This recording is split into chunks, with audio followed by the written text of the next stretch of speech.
Bueno, muy buenas tardes. Muchas gracias por esta invitación a la señora presidenta y citante Maritza Martínez. También un saludo muy especial a todos los senadores aquí presentes, a mis colegas del gobierno, a los entes de control. El senador Sierra dijo algo que es muy cierto, y es que estamos adoleciendo de una falta de infraestructura gigantesca en este país. Y es un tema que viene de muchas décadas, no es un tema que se inició hace 3 años, o hace 6 años, o hace 9 años. El país, desafortunadamente, no ha tenido los recursos, o no ha tomado la decisión de adjudicar los recursos a la construcción de la infraestructura por muchísimo tiempo. ¿Y por qué ocurre eso? Pues acá yo creo que el viceministro de Hacienda puede dar una explicación mucho más científica, pero yo se las hago un poco más, en el idioma común. El país Colombia tiene un recaudo de impuestos muy bajo. En Colombia se recaudan impuestos por menos del 15% del Producto Interno Bruto. Si vamos a países cercanos a los nuestros, por ejemplo el Brasil, uno encuentra números superiores al 30%. Entonces, hay una capacidad muy baja del Estado de recaudar impuestos. Y hay muchas demandas por ese poco recaudo. Esas demandas comienzan, obviamente, por las pensiones. Es el mayor rubro de los gastos aquí en Colombia. Está muy concentrado en pocas personas, altamente subsidiado en esas personas, y eso afecta significativamente el presupuesto público. Luego viene la necesidad de la defensa, porque hemos tenido una insurgencia que ha estado buscando destruir las instituciones de este país y ha tocado defenderse. Es un costo muy alto. Y vienen los costos normales de lo que es la educación, de lo que es la salud. Al final del día, en esta secuencia de prioridades, ya por muchas décadas, Colombia ha asignado muy pocos recursos a la infraestructura. Y como consecuencia de muchas décadas de esta evolución, es verdad que tenemos una infraestructura que está en muy mal estado. Ahora, por primera vez en muchas décadas, senadora, por primera vez en muchas décadas se está haciendo un gran esfuerzo de cambiar esa foto. Y por eso es que nosotros no solo lanzamos el programa de 4G, sino el programa de las vías de la prosperidad en el INVÍAS, y por eso se ha venido trabajando en todos los aeropuertos del país, en los principales puertos, buscando mejorar la infraestructura del país. Nosotros hemos invertido en estos últimos 6 años del gobierno del presidente Santos más del triple de lo que se invirtió en los 8 años, por ejemplo, del gobierno Uribe, que a su vez invirtió muchísimo más de lo que en su momento se invirtió en los gobiernos anteriores. Pero esto es algo que tiene que hacerse poco a poco, porque no vamos a poder resolver un problema de 50 años o 100 años en 3 o 4 años. Yo creo que esa es la primera observación. Ahora, este programa tan grande que estamos llevando a cabo no es irresponsable, como lo dice el senador Robledo. Todo lo contrario. Lo irresponsable, senador Robledo, es no hacer nada. Eso es lo irresponsable. Y sí me gustaría ir uno por uno de los temas que usted dijo para ver, las críticas que se han venido haciendo y por qué no son verdaderas. Por ejemplo, que estas son vías que tienen bajo tráfico. Falso. Estas son las principales vías del país y de hecho se han podido concesionar estas vías precisamente porque son las que mayor nivel de tráfico tienen. Segundo, que son desilvanadas. Falso. Estas son las principales vías que se tienen en el país para movilizar la gente y para movilizar la carga. Nosotros hicimos un estudio muy concienzudo con el Departamento de Planeación Nacional, con FEDesarrollo, con la Cámara Colombiana de Infraestructura, para identificar el Plan Maestro de Desarrollo de Vías del país. Ese se publicó en noviembre del año pasado. Y si usted va a ver ese estudio, en ese estudio están los principales corredores viales del país. Y las necesidades viales que no estaban surtidas en ese momento son principalmente aquellas que estamos llevando a cabo con el programa de 4G y con las vías de la prosperidad. Ahora, no se cumplen todas. De hecho, solo para el primer periodo de 10 años que analizamos, en los primeros 5 años vamos a tener la construcción de 4G, pero todavía no están programados los siguientes 5 años. El monto de inversión que hay que hacer según el plan de maestro de transporte en ese segundo quinquenio es mucho mayor, inclusive en cifras, de 4G. Entonces, dimos el primer gran paso, estamos en el proceso de dar el primer gran paso, pero ese ritmo lo vamos a tener que mantener. Y si vemos nosotros las proyecciones del Plan Maestro de Transporte, lo tenemos que mantener por 2 décadas. Si logramos mantener el ritmo que estamos teniendo ahora por 2 décadas, vamos a tener una infraestructura comparable a la que tienen países como Chile o como México, que son los ejemplos de infraestructura en esta región. Ahora, usted habla de que son negocios riesgosos. Eso es interesante, porque las agencias crediticias le dieron a estos proyectos calificación de inversión. Y tan bueno es el efecto crediticio, senador, que la primera colocación de papeles, la primera financiación que se obtuvo para 4G no fue en Colombia. Fue una misión que se hizo levantando recursos en Estados Unidos y en Europa. ¿Y quién las compró? Los fondos de pensiones de Estados Unidos y los fondos de pensiones de Europa. Otro tema muy importante que debemos tener aquí en cuenta es que es conveniente que entren los fondos de pensiones. Como bien le dije, ese dinero lo están comprando, esos papeles los están comprando los fondos norteamericanos y europeos. ¿Por qué? Si nosotros vamos a ver el problema que tienen hoy en día en Europa, o que tienen en Estados Unidos, tienen en Canadá, es que tienen una población que se quiere retirar y quiere tener un buen retiro. Un retiro basado en los rendimientos de las inversiones y no en el subsidio del gobierno central. Hoy en día en Canadá, por ejemplo, que ha sido uno de los inversionistas importantes en eso, los fondos de pensiones han tomado la decisión de que quieren tener por lo menos el 10% de su portafolio en finca raíz y por lo menos 10% de su portafolio en infraestructura. ¿Por qué? Porque eso no está sujeto a las fluctuaciones, por ejemplo, del mercado de valores, y no está sujeto tampoco a los problemas crediticios de los gobiernos. Aquí en Colombia no solo están invirtiendo en infraestructura, sino están invirtiendo, por ejemplo, en centros comerciales, están invirtiendo en edificios de oficinas. Entonces sí queremos darles la tranquilidad a ustedes de que aquí no se está haciendo algo irresponsable, se está haciendo algo que de hecho está siendo utilizado como ejemplo en América Latina, de cómo se pueden atraer fondos a largo plazo para construir infraestructura. Ustedes que están en el Congreso saben la precariedad fiscal que tenemos, precisamente en estos debates que estamos teniendo ahora de presupuesto. Sería impensable en esta situación fiscal que tenemos tener un programa de 70 billones de pesos de infraestructura como el que tenemos entre puertos, aeropuertos y carreteras. La plata no existiría.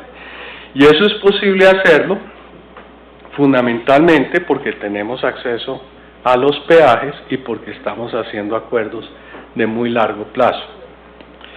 Aquí uno de los senadores, mi buen amigo el senador García, mencionó el Ecuador. Fíjese en el Ecuador los problemas que están teniendo ahora. Ecuador, en el momento en que tuvo el boom petrolero, utilizó las reservas fiscales del país, las reservas en dólares, para construir vías.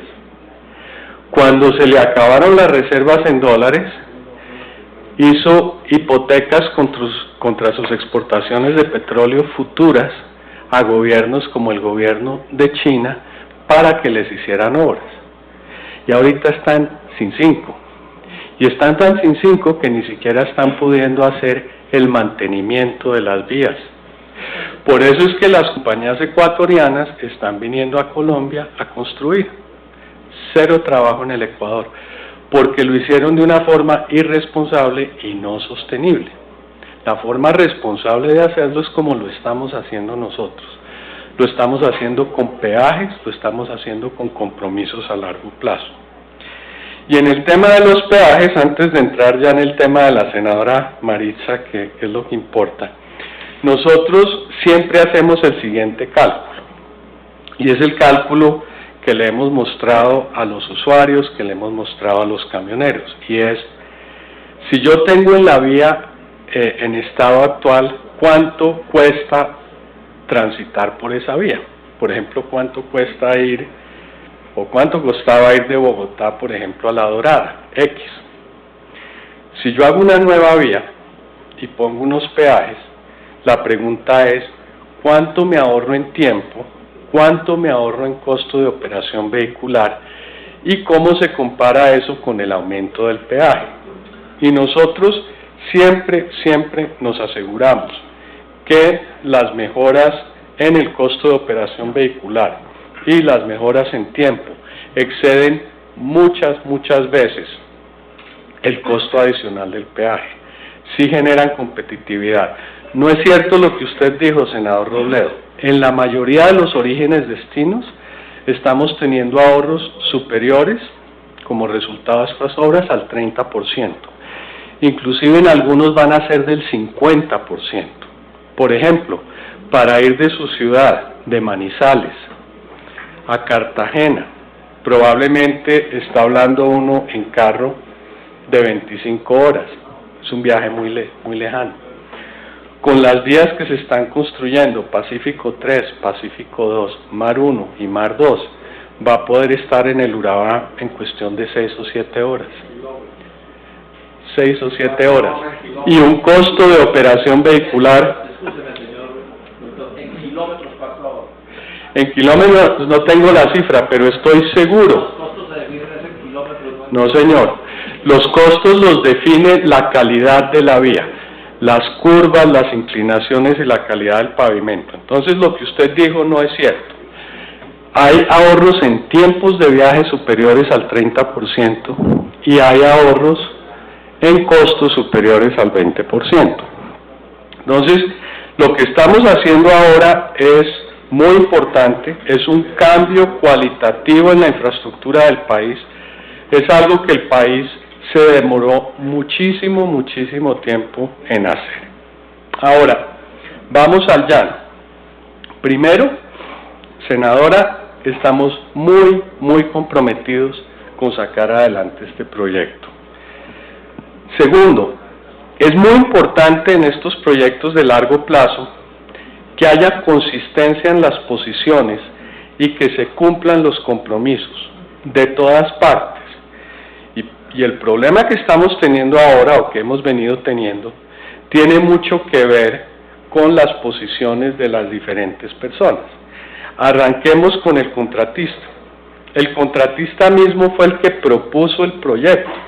Este es un proyecto de iniciativa privada. El contratista mismo fue quien propuso tener el riesgo de tráfico.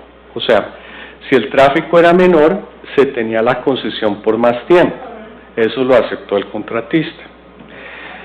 Y ahora, por unas declaraciones que usted misma nos mostró, el contratista está diciendo que ya no le dan las cuentas. Pues eso es inaceptable. Es inaceptable y la procuradora lo dijo, ella va a estar vigilante para que ese contrato se cumpla. Ese contrato tiene que arrancar, creo que es el 11 de diciembre, y si el 11 de diciembre ese contrato no ha arrancado, ese mismo día comienzan los procesos de multas y caducidad de ese contrato. Ahora, no es solo el contratista, fíjese los municipios, aquí tenemos al concejal de Puerto López. Este proyecto se planeó, y usted lo sabe, senadora, por más de 3 años, entre el periodo de diseños, el periodo de evaluación, de socialización y licitación, todo junto pasaron más de 3 años.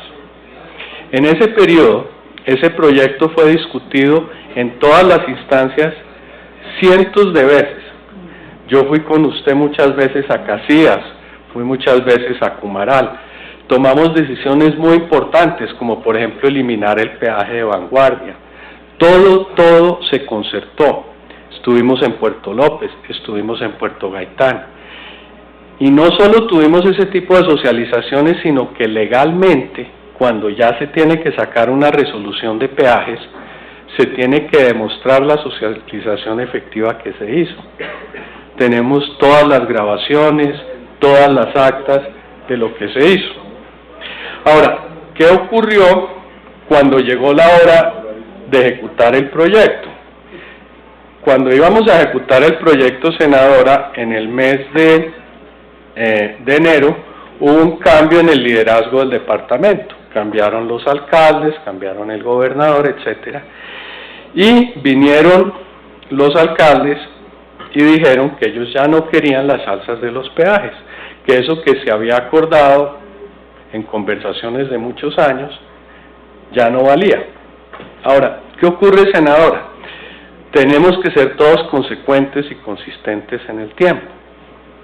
Entonces dijimos, bueno, pues si ustedes no permiten un aumento de los peajes, pues vamos a recortar obras. Entonces se rediseñó el proyecto, eliminando las obras entre Puerto Gaitán y Puente Arimena. Y esa frase que usted tiene de enero 22, efectivamente yo la dije, porque ellos dijeron lo siguiente: sin embargo, si aceptamos un aumento parcial con el objetivo de hacer verbas. Entonces les dijimos, perfecto, entonces no vamos a tener el aumento que se había pactado originalmente, vamos a tener un aumento mucho menor, y en vez de hacer Puerto Gaitán, Puente Arimena, vamos a hacer verbas. Y eso se dijo. Y en ese sentido, íbamos para el inicio de las obras. Las obras debían haber arrancado en junio, julio. ¿Y ahí qué ocurrió? De nuevo, volvió el liderazgo del departamento del Meta y nos dijeron, cambiamos de opinión. El desarrollo de la vía de Puerto Gaitán a Puente Arimena es demasiado importante para la frontera agrícola. Queremos volver al acuerdo original. Entonces tuvimos, bueno, pero entonces tenemos que asegurarnos que la gente de Puerto López y la gente de Puerto Gaitán tiene de nuevo esta socialización y nos dicen que están de acuerdo. Y así se hizo. Y cuando ya estábamos de acuerdo en Puerto López y Puerto Gaitán de volver al esquema original, fue que se sacaron las resoluciones y se adoptó esta solución. Entonces, hasta ese momento volvimos otra vez a tener consistencia. Por eso se demoró 6 meses el arranque de las obras, por eso ahora está en diciembre, por ese vaivén que se dio en el tema de los peajes. Ahora, necesitamos también constancia y coherencia en el departamento. Y la cuestión o la historia de la transacción que ustedes dijeron fue exactamente como ocurrió.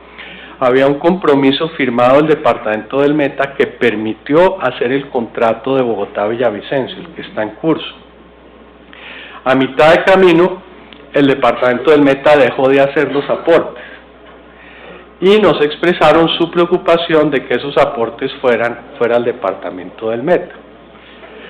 Entonces, ese dinero lo hemos venido poniendo nosotros de capital propio de la ANI.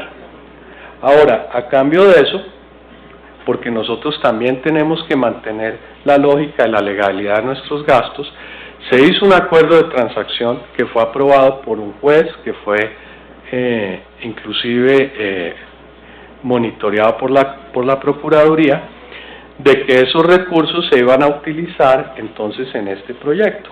Y fue el propio departamento el que dijo que quería hacer las obras más cercanas a Villavicencio. Esa no fue una imposición nuestra, fue voluntario. Y así se acordó. Entonces, volviendo al tema de coherencia y consistencia, nosotros necesitamos coherencia y consistencia en el departamento. Necesitamos que se hagan esas obras, porque si esas obras no se hacen, pues quedamos en una situación ridícula en que hacemos una doble calzada, por ejemplo, hasta Casillas, y la parte más crítica entre Fundadores y Ciudad Porfía quedan calzada sencilla. Entonces, necesitamos coherencia. Y obviamente se necesita coherencia de la nación. Nosotros tenemos que cumplir con las cosas que hemos prometido. Y aquí vale la pena también mencionar, gobernadora, todo lo que, perdón, senadora, todo lo que se está haciendo en el departamento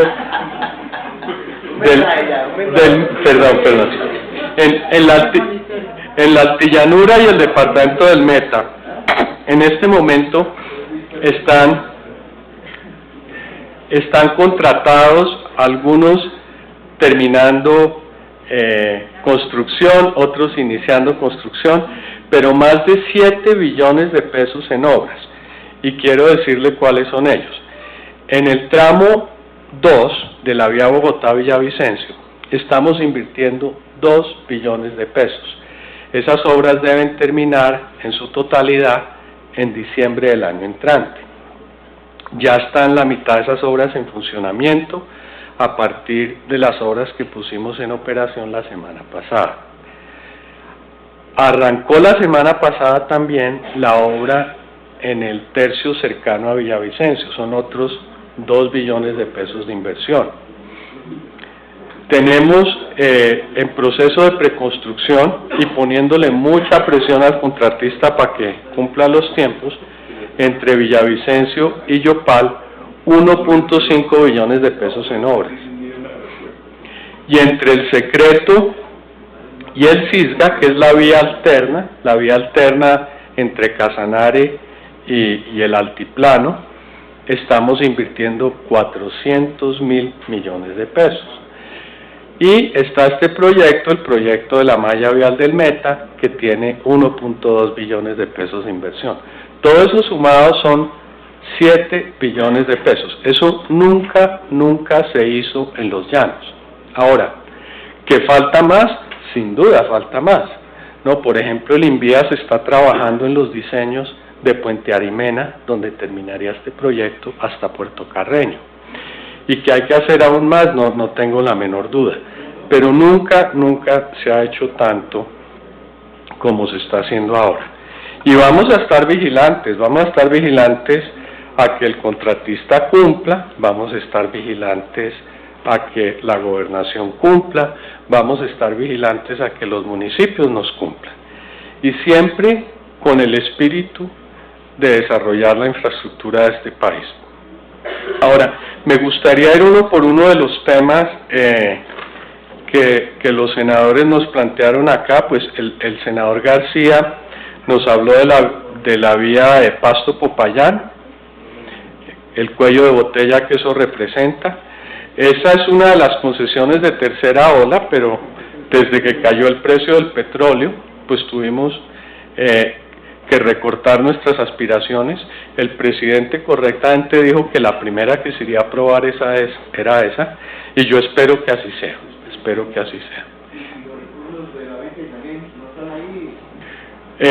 yo preferiría que en ese tema hablara el Ministerio de Hacienda. El senador Macías preguntó sobre la transversal del Cisga, sobre Santana Mocoa Neiva y sobre Neiva Girardot. Ahí le tengo muy buenas noticias, senador Macías, y es la construcción de transversal del Cisga comienza hoy. ¿Ah? Cisga el Secreto. ¿O no fue usted el que preguntó eso? Ah, no, fue el senador Milton, perdón. Usted preguntó entonces por Santana, Mocoa, Neiva. La acta de inicio de construcción se firmó ayer. Esa es una muy buena noticia. Son 3 años de construcción. Y se firma mañana el acta de inicio de construcción de Girardot Neiva. Esa tiene, creo que 4 años de construcción. Nosotros sí vamos a tener peajes adicionales en esa vía, y siempre lo hemos dicho así. Esa vía, al igual que las otras vías que hemos hablado, necesitan de ingresos de peaje para financiarse. Y en los 3 años que estuvimos en el diseño de esas vías, en las socializaciones de esas vías y en las licitaciones de esas vías, eso siempre se dejó claro. Lo importante, senador, es que el costo de transitar va a ser menor. O sea, el ahorro que va a tener transitando por la mejor vía, por el menor tiempo, va a ser superior al delta de peaje que usted va a pagar. Una aclaración. Nosotros... ¿sí? Una aclaración. Nosotros nunca en el paro camionero dijimos que no habrían más peajes, nunca. En el paro camionero lo que ellos pidieron es consúltennos antes de poner los peajes, y así lo hemos hecho. Yo personalmente, aquí con el viceministro Dimitri, nos hemos reunido con todos los líderes camioneros, tramo por tramo, troncal por troncal, mostrándoles el análisis de costo antes de las obras, de costo de operación del vehículo antes de las obras, de costo de operación posterior a las obras, cuál es la ganancia que van a tener en eficiencia y cómo se compara con el aumento del peaje. Y por cierto, ellos nunca han dicho que están en desacuerdo con esas cifras. Lo que ellos dicen es otra cosa. Lo que ellos dicen es que ese margen, ese beneficio, lo van a acabar capturando son los generadores de carga y no ellos, que por eso les preocupa. Pero ese ya es un tema de regulación, es un tema de cómo funciona el mercado. Pero ellos no han puesto en discusión la diferencia de tiempos, la diferencia de costos y cómo el delta de peajes es muy inferior a esas mejoras en costos y a esas mejoras en tiempos. CISGA empieza hoy, sí. Buena noticia, ¿no? Bueno, entonces, senador Mora, usted mencionó que quedaba faltando el tramo de Cúcuta-Ocaña, eso es así, pero estamos tratando de viabilizar una iniciativa privada. La parte más costosa de Cúcuta-Ocaña es entre... estoy tratando de acordarme las poblaciones de Sardinata, sí. De Sardinata a Ocaña es la parte más costosa, que hay que subir el Alto del Pozo. Pero entre Cúcuta y Sardinata es relativamente plano y no es tan costoso hacer la vía. Entonces estamos viendo si es posible a través de una iniciativa privada hacer ese tramo con base a peajes. Yo creo que en cuestión de un par de meses nosotros podremos tenerle una respuesta, senador, por lo menos a esa mitad. Sí. Y estamos sin duda muy pendientes de obtener recursos para la vía alterna de Urimaco. Una alternativa es ponerla dentro de ese proyecto. Con relación al puente Mariano Espina, vamos a aplicarle al puente 2.8 mil millones de pesos en lo que es su repotenciación, y la repotenciación comienza la semana entrante. Entonces, eso nos debería asegurar que tenemos una buena comunicación hacia Ocaña, mientras hacemos una solución más definitiva de lo que es la comunicación entre Cúcuta, el Zulia y Sardinata. Bueno, senador Robledo, yo ya creo que le respondí todas sus críticas.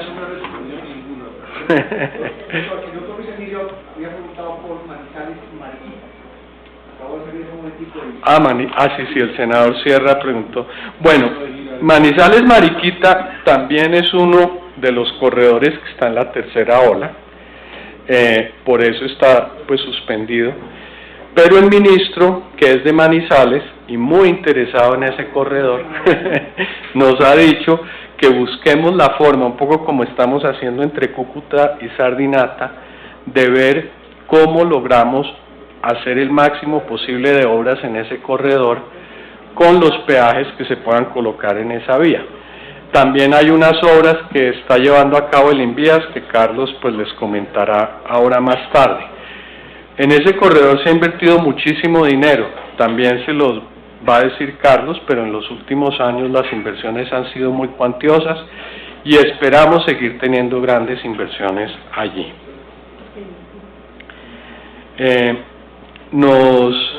Bueno,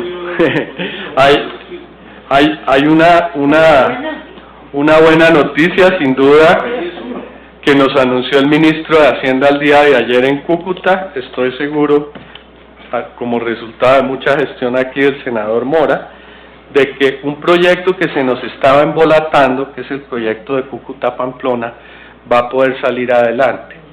¿Cuál fue el problema allí? Cuando nosotros planteamos los aportes gubernamentales, estábamos asumiendo el tráfico que tenía anteriormente esa vía, antes del cierre de la frontera.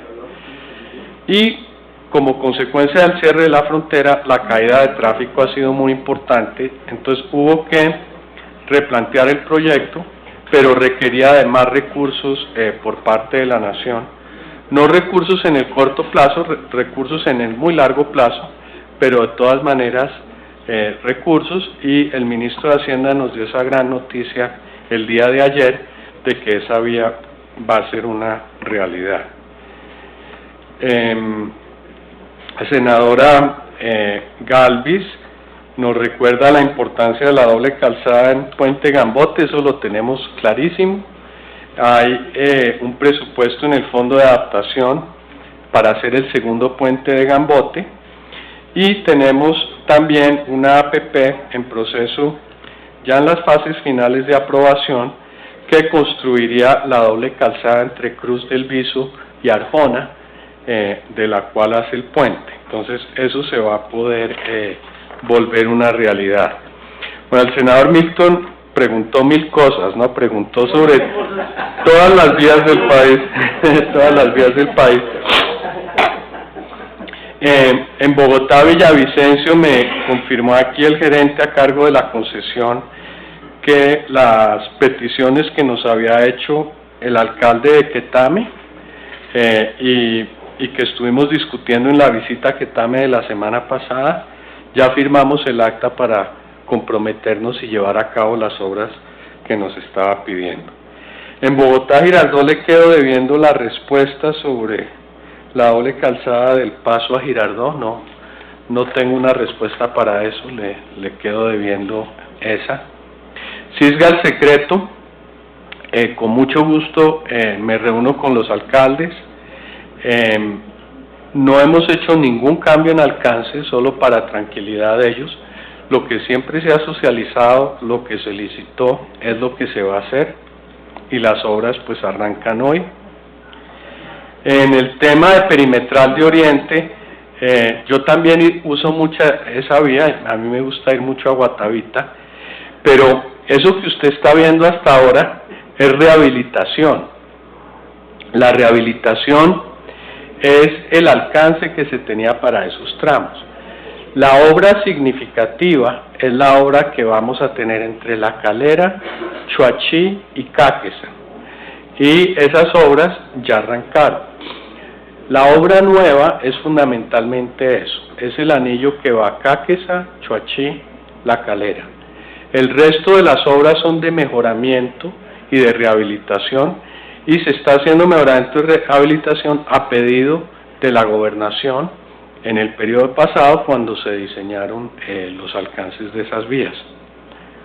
Doble calzada Zipaquirá-Obaté, tenemos una APP en curso, estamos optimistas que la vamos a poder viabilizar.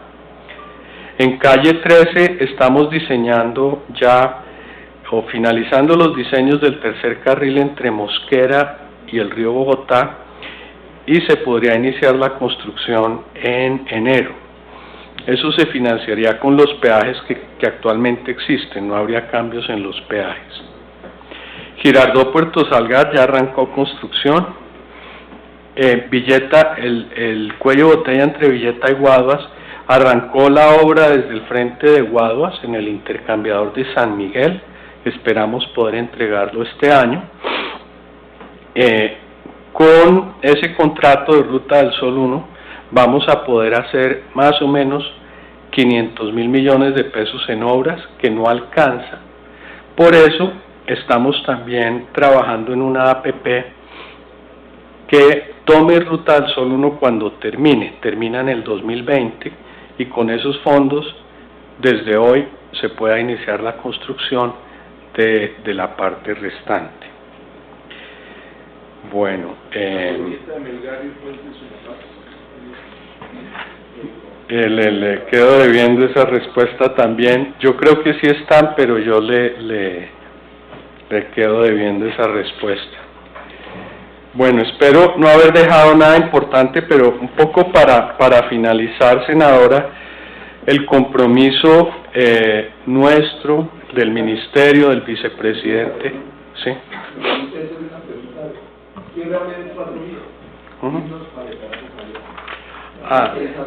Sí, son de obra pública. Plata, Belén, ¿cómo? Son proyectos de obra pública que el director de Envías le va a contestar en unos minutos. Si logramos tener tiempo. Sí, termine, señor presidente. Pero, senadora, el compromiso es total mío, del ministerio, del vicepresidente, del presidente, con este proyecto y con el META, y todos tenemos que ser consistentes y cumplir. Así como le vamos a hacer cumplir al contratista, tiene que cumplir la gobernación, tienen que cumplir los municipios, tenemos que cumplir nosotros, y si todos cumplimos, sacamos esto adelante. Si cambiamos de opinión cada 6 meses, pues esto no se va a poder sacar adelante, y eso es parte del problema que hemos venido viviendo, que yo espero que a partir de hoy se resuelva. Espero que a partir de hoy quedan claras las líneas, para dónde vamos, y seguiremos por ahí. El senador Robledo, una pregunta, pero muy breve, por favor, que ya casi tenemos que cerrar. No, ya no, pues yo tenía la idea de hacer otra intervención, pero vemos que no hay tiempo, pero hay un punto, y es este, señor director de la ANI. En alguna ocasión mi oficina les pidió a ustedes los TPDs de todos estos días. Entonces, aquí públicamente le encarezco que por favor me los entregue, porque el problema de los flujos, y si hay o no hay, es un problema finalmente de lo que diga la aritmética. Entonces, cuando ANIF dice que más de la mitad de las vías de la segunda y tercera generación no da, es porque lo miraron con los TPDs.